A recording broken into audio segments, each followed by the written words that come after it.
Oi pessoal, tudo bem? Eu venho através desse vídeo atualizar vocês acerca da questão entre China e Estados Unidos. A tensão aumentou muito ali tendo como pivô Taiwan. E, enfim, fica nesse vídeo que eu vou explicar direitinho o que aconteceu no dia de hoje, que a situação ficou mais tensa ainda. E é como eu falei aí na capa do vídeo, Biden resolveu dobrar a aposta. Mas antes de mais nada, se você gosta do meu conteúdo, não esquece de dar sua curtida.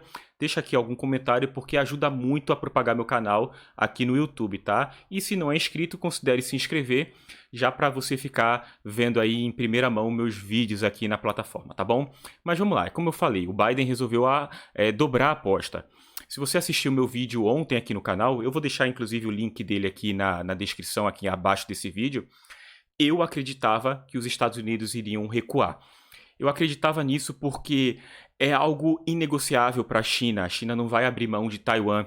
A China não vai abrir mão de reanexar Taiwan da mesma forma com que a Rússia não poderia abrir mão da Ucrânia. Basta você entender um pouco de geopolítica desses dois países que você vai entender o quanto é importante Taiwan para a China e a Ucrânia, não só a Ucrânia, mas todos os vizinhos para a Rússia. Então, o Biden sabe que está mexendo numa ferida chinesa e que realmente ali eu não consigo imaginar os chineses recuando, embora torça para que isso venha a acontecer.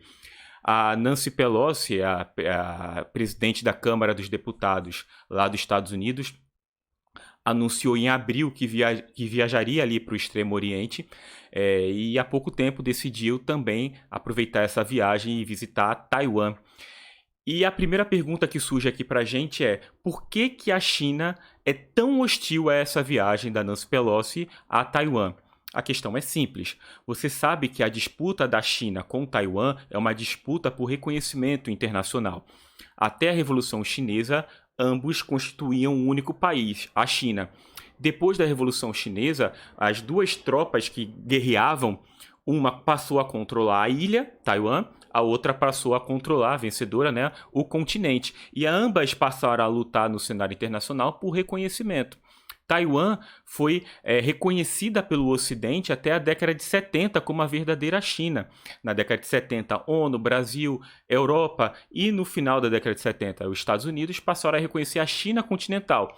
A partir daquele momento, a política de uma única China, a política chinesa, de que Taiwan e China faziam um país sob a liderança do Partido Comunista Chinês, passou a vigorar não só para os chineses, mas passou a ser reconhecida também por ONU, Europa, Brasil e pelo próprio Estados Unidos da América. Só que os americanos também lançaram mão de uma política muito complicada, né, mas que conseguiu dar sobrevida à ilha de Taiwan, que é justamente a política da ambiguidade estratégica. De acordo com essa política, os Estados Unidos não reconhecem Taiwan como uma nação independente, reconhecem Taiwan como uma província rebelde da China, mas continua fornecendo armas, equipamento e treinamento militar para Taiwan sobreviver a uma possível e talvez até provável invasão chinesa. Isso desde a década de 70 até hoje funciona dessa forma.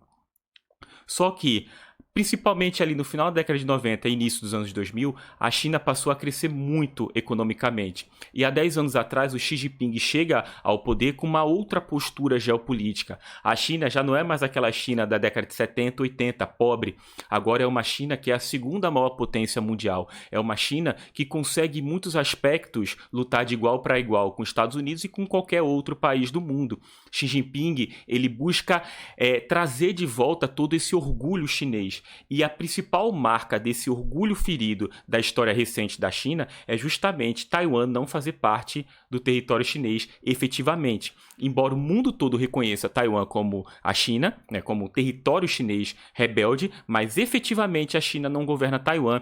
Taiwan é autogovernada, né, mesmo nessas condições que eu acabei de mencionar. Então, quando a Nancy Pelosi resolve visitar Taiwan, sem o consentimento de Xi Jinping, apenas informando as lideranças de Taiwan que estavam indo para lá e pedindo a autorização dessas lideranças, ela está na prática não reconhecendo que Xi Jinping é o líder legítimo de Taiwan, mas que os líderes, os líderes taiwaneses que são os líderes legítimos, porque ela pediu autorização para eles, tá entendendo? Então, esse é o ponto central de toda essa questão. Quando ela faz isso, ela deixa de reconhecer a soberania territorial da China sobre Taiwan.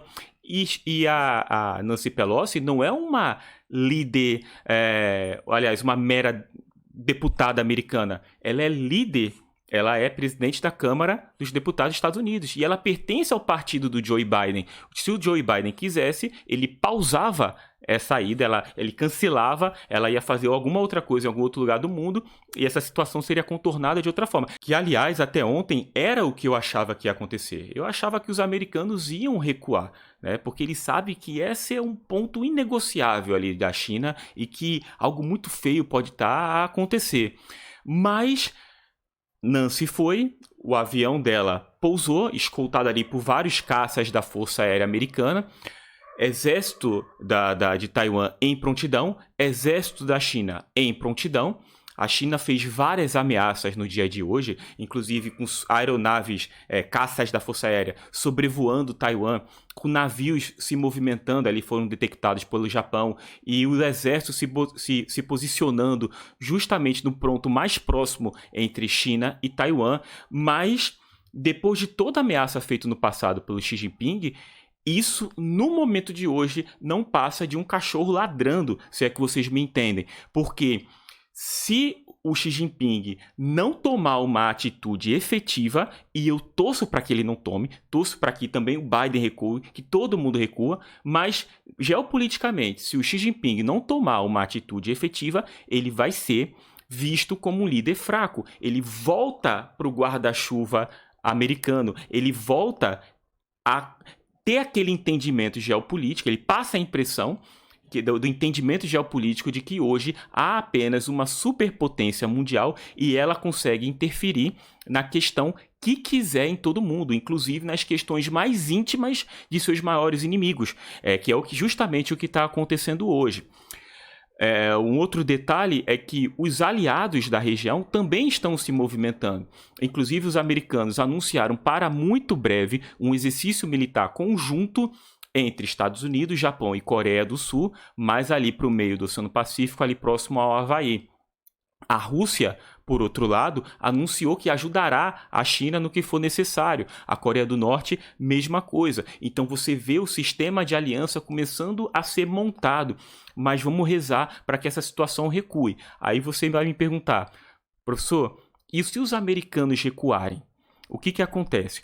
Presta atenção. Se os americanos recuarem, a gente está vivendo um momento único da geopolítica. Porque o maior erro aí na questão de tudo isso que está acontecendo foi planejar essa viagem. Um cara, de repente, mais esperto, e eu vou fazer um contra-argumento disso já, um cara mais esperto e esquecer essa viagem logo de cara, saberia onde está se metendo, então os americanos nem iam pensar em pisar em Taiwan, pelo menos nesse momento. Quando eles anunciaram que iam visitar Taiwan, qualquer recuo também pode ser entendido como um sinal de fraqueza, mas nesse momento, depois de pisar em Taiwan, depois de todas as ameaças chinesas, se houver um recuo dos Estados Unidos, fica muito claro para o mundo que a gente está realmente, como eu falei em outros vídeos aqui no passado, vivendo um momento de transição na geopolítica da ordem mundial. Que a gente volta para um período muito parecido com a Guerra Fria, que a gente volta para uma espécie de ordem bipolar e que efetivamente a gente vai viver o fim da era que a gente chama de Pax Americana, uma alusão à Pax Romana, que é o período onde os americanos conseguem literalmente intervir no mundo todo, pacificando, entre aspas, mas na base do cacete, se é que você me entende. Então, a força militar americana ser muito superior às outras é um instrumento que pode trazer paz a algumas regiões, por mais irônico que isso seja, né? A paz que uma arma, que a violência pode trazer. Então, esse é um ponto muito para você já ficar de olho aí nos próximos acontecimentos. E a outra teoria que eu pensei hoje não é possível, eu sou um professor de geografia aqui de Recife, não é possível que eu, que você, que a gente aqui pensou nessas coisas e a galera lá, os assessores do Joe Biden não tenha pensado. Então, talvez isso não tenha sido incompetência, talvez isso não tenha sido erro de cálculo, talvez tenha sido exatamente essa a estratégia do presidente americano. induzir seus maiores adversários a uma guerra desgastante. Ele conseguiu isso com a Rússia. O movimento de propor a entrada da Ucrânia na OTAN sabidamente traria a Rússia à guerra contra a Ucrânia. E é o que está acontecendo hoje, e a Rússia está sendo, de certa forma, desgastada por esse movimento. O movimento de se aproximar demasiadamente de Taiwan também pode causar o mesmo efeito em relação à China, até porque o Biden nem os americanos recuaram depois de tantas ameaças que tenham ocorrido. Eu acredito que seria um movimento, aí é minha análise, um movimento extremamente imprudente e burro, né? Por quê? Porque, por um lado, você pode desgastar, colocando seus adversários numa guerra muito complexa. Por outro, você vai estar unindo todo mundo que for anti-americano no mundo. Então, Rússia e China jamais estiveram tão próximas. Irã, Venezuela e outros países que são adversários dos Estados Unidos, eles vão temer também e vão buscar cada vez mais o guarda-chuva russo e o guarda-chuva chinês para se proteger de qualquer interferência que agora é extremamente provável, a interferência americana em seus países, né? Já que o modelo de geopolítica adotado pelo Joe Biden é um modelo extremamente invasivo. Então, isso pode gerar uma aproximação muito grande dos adversários dos Estados Unidos. É um momento muito tenso, é um momento que a geopolítica está muito apreensiva e é um momento que muitas coisas estão acontecendo a todo dia, a toda semana, e por isso eu conto com você aqui no meu canal. Se inscreve, ativa o sininho aqui embaixo, qualquer novidade eu vou estar trazendo para vocês, tá bom? Espero que vocês tenham gostado do meu vídeo. Beijo, fiquem com Deus, valeu!